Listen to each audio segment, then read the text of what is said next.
Chair, we think that leader of opposition missed a boat. This debate is not about those Rohingyans who do not feel a sense of belonging in Myanmar and want to go some other place. This debate is about Rohingyans who feel belong to Myanmar and want to stay inside Myanmar. That's a debate about. That's what we're debating about their rights to stay in Myanmar, because those Buddhist monks are using religious tools for them to push away these Rohingyans out of Burma. This debate is not about those who don't feel belonging, speaker. We hope the second speaker engages with what the real debate is about, those who want to actually live in Burma. Let's look at the attacks which the leader of opposition brought up to Jensen, right? She basically told you that integration is not going to happen. It's some box in some marbles and else is thingy. I don't understand that. But Madam Chair, let's just look at what's going on in Myanmar. Right? We argue that currently in Myanmar, an OIC office has been established in Rakhine,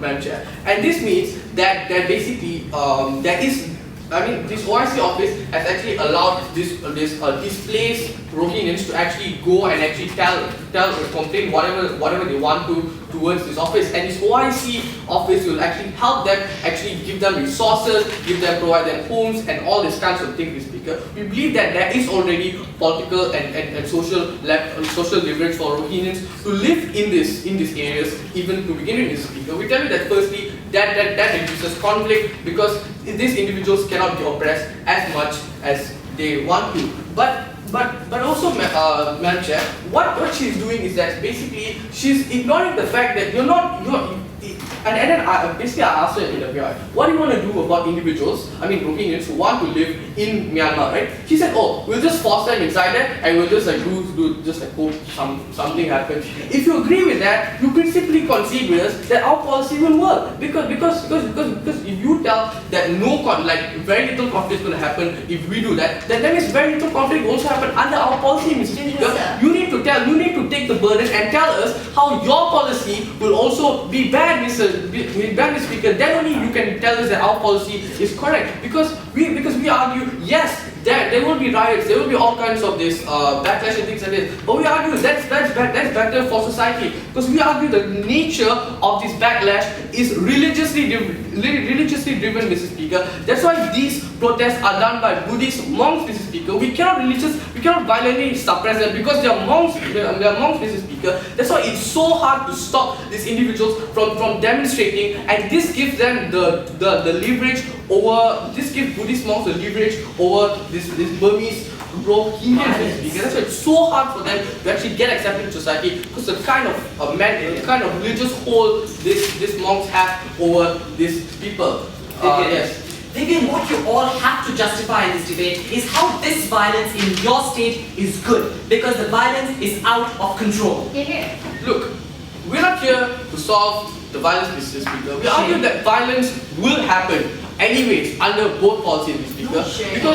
Because you have to argue, what are you going to do with this? Okay. Basically, they brought this two-state solution, right? I'm not telling you why the two-state solution won't work. Because Tien said the Myanmar General military leader, he openly said that, hey, look, we are not going to recognize the rights of Muslim Rohingyas at all. Hence, we are not going to provide them with any resources at all. That also means you are not going to give them a two-state even to begin with, Mr. Speaker. You're just going to chuck them away to a country like Vietnam or Bangladesh where they don't have anything. Because Tien said, he openly stated that he's going to chuck away all of these Muslim Rohingyas, Mr. Speaker. You're just going to leave them to just brought in some different country, Mr. Speaker. You need to recognize their rights, and that's why Jensen's policy is important. We bring in the UN, we have observers to watch and have neutrality, right?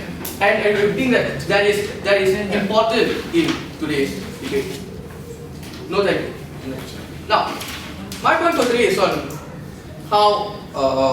how basically it's a section towards gender, like how the role of the state is important in this, right? Because we argue that the role of the state is to have protection of every individual regardless of whatever background they have. We argue that the nature of the Myanmarese or the Burmese government is that it is religiously driven because they have a personal hatred towards Muslim people, towards Muslim religion. that's why if you're not going to enter politics, Muslim Rohingyans will always lose on Mancha. We can see how. Firstly, I'll give you the example of how the military leader Thein Sein, he openly stated that he would not want any Rohingyans in his country. Secondly, Mancha, okay, this is the second level analysis, right? Aung San Suu Kyi, right? She has the capability to sway away Burmese hearts and minds to help, to actually allow support for these Muslim Rohingyans. Hence, if she has the capability to do it, why hasn't she done it, Mr. Speaker? That's because the kind of grip this current government has over the hearts and minds of people is too strong. That's why we argue to you that we need to give Aung San Suu Kyi more political leverage. That's why we bring in our policy where we have observers from UN to actually force neutrality upon these nations, like this Madam Chair. No, thank you. Upon these nations like Manchester, we tell you that with this kind of neutrality, you give Aung San Suu Kyi the political leverage to actually have the plight of these Muslim Rohingyas to actually fight back for their state in this to actually fight back for their state in Manchester. This is the only way the Muslim Rohingyans can actually get back what belongs to them, because they were born in the country, they were raised in the country, they are citizens of Burma, right? We have to recognize that first, Madam Chair. And if you're not going to recognize them and say that, hey, we're not going to put you in because there's going to be more conflict, Madam Chair, till then we tell you that that is completely ridiculous, because you're just not giving these minorities their whatever rights they are supposed to get, Madam Chair. What if we brought to you today, right? We've told you how. If you actually run with their policy, Muslim Rohingyans will never be able to get back what is rightfully theirs, right? I.e. being able to live in whatever land they have. We've also shown you how we have things like the OIC office being established inside Rakhine itself, right? Which means Muslim Rohingyans can actually probably get access to more resources, which would make them lesser of a threat towards this other people, right, towards this Buddhist monk. We also told you how it's always in the best interest of the state to protect every individual regardless of their background. We're very proud to propose. Madam Chair, religion has always been one of the most influential forces in the past and the present worlds. We see religion as a cause for peace as well as violence, as a cause for harmony as well as war. So when we see such huge problems arising under status quo, when we can solve some of these problems under status quo by just giving into the needs of these people, which is they want their own state, why do we have to resort to violence to solve that situation? That is something which we kept asking them, but we saw no reason or solution coming from their side. They love edging away from our POIs. So firstly, they say that, oh, but these people want to stay on there, but these people might want to be part of the state. Well, what we say is, let's look at the biggest religious divide in the past century, the India, Pakistan and Bangladesh divide. The Hindus who chose to stay in Pakistan agreed to stay in Pakistan out of their own accord. They are facing persecution till today. They are not happy, but because of their choice, because they've agreed to stay, they have to concede to a level of right. If they wanted to move back to India, they were given the choice. Well, if you move back to India, you might get more of your rights, but they didn't want to, so they stayed. We see a similar situation in Myanmar. If these Rohingyans want to keep staying in Myanmar, they can. If they want to stay in the individual states where their rights, where they can really practice their religions, please go ahead and do so. Then they say that this debate is about the right to stay in Myanmar. As we've already told you, okay, if you want to stay in Myanmar, stay there, but face the persecution which you have to face. We have to accept realities. We do not think that by forcing two groups of people together, with Rina's excellent analogy of the marbles in the bottle, will help solve the situation. Because just because you force them to stay together and fight, it will somehow spark off intellectual conversation. That is not true. It will lead to increasing divide. It will lead to increasing hatred, increasing communalism, and it would lead to increasing problems of which Myanmar can already not handle. We've seen the number of problems that Myanmar has. Sit down, Jensen. Then we peered multiple times about how this violence is good, hoping that they can come up with some level of reasoning why this violence is justified, why it is okay to let them fight, what good would it do. Then Vivian squirrels away from the question, no addressing at all, he talks about something else. Jensen says something like, it will help in the integration because in schools, in future, these people are going to mingle together. Well, that is not true, because firstly, they already have a communal hatred. Their parents are telling them at home that, you see, these people are infringing our rights. These Muslims are the reason why we're having problem in our state. So there is already a psychological hatred towards this group of people. So by somehow integrating them in schools, it would not help solve the situation. This problem is something bigger, and a two-state solution which Reena produced is the best solution. Before we move on to our three substantives for today about ramifications to society, the degrading view that the international community will have, and the image of perception by three levels, we would like to take one POI from opening. Sir, Tien Sen, the military general leader, already said that he's not going to have a two-state solution because he hates Rohingyans. That's status quo. So what do you do? Well, stop quoting people. We have to face the reality of quoting the most irrelevant people. Well, the state has to come to a consensus. We are saying that the Myanmar government, with its new leadership, will take the right decision.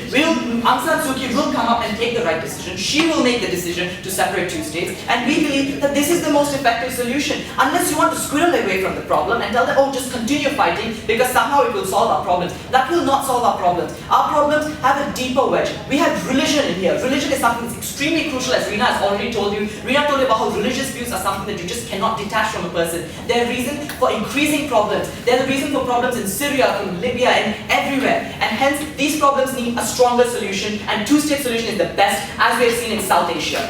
Next, ramifications on society. When you force them to live in close quarters, they will fight. What will this fight do? Increasing divide within people, increasing communal violence, increasing loss of lives. Is this something that Myanmar can have? No. Why? Because Myanmar is already having so many problems. Myanmar is just having its Western sanctions lifted off. Myanmar is a country which has problems with its socio-economic status. Myanmar has a problem with a new political divide. And this is something that Myanmar has to focus on, not something that would further cause its state to deepen into the depression of the past few years.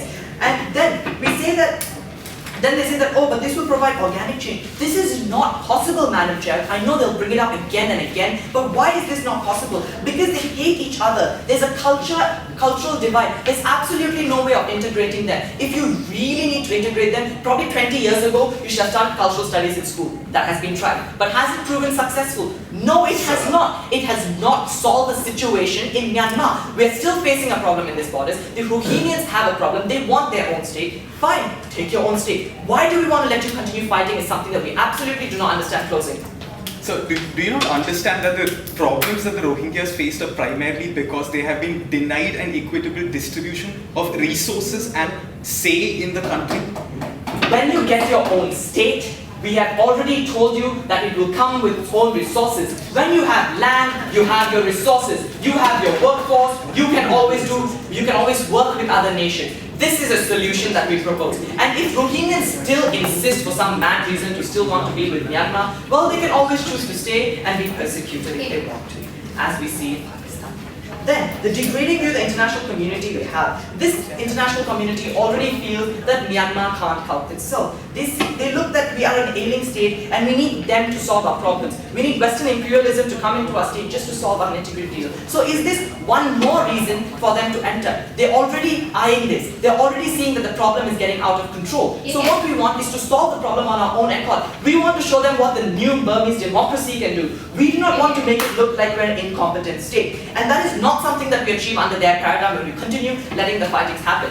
We do not understand absolutely why they want the violence to continue, but we hope that closing could do a better job. Next, image and perception. We'll analyze this by three levels. Firstly, by region, by individuals, and members of your own society. Firstly, by region. Firstly, many international communities already see this region as unfit. There are already so many problems in Myanmar. So why do we make a new problem? If we want economic investments to come back to Myanmar, if we want to move out from the depression of our past sanctions, we believe that and the international community has to see our region as a stable region, not a region where there's extremism, not a region where there's people people's rights are being inhibited. We want to appear new in the light of the new world. We would just like to take the easier solution, which is a two-state solution. By individual, when a state doesn't want to recognize then a state itself does not want to recognize your presence. When the people of the society don't want to recognize your presence, when nobody in society, the majority do not accept you, don't you think an easier solution would be if won't you think an easier solution would be if you just take your own state? Just relax, just take a chill pill. Then moving on, members of your own society, they think that these Muslims are all violent. This would lead to increasing Islamophobia in these regions. It would cause increasing people to further persecute the Muslims, something we absolutely cannot have in Myanmar, and because for the Burmese people, we beg to.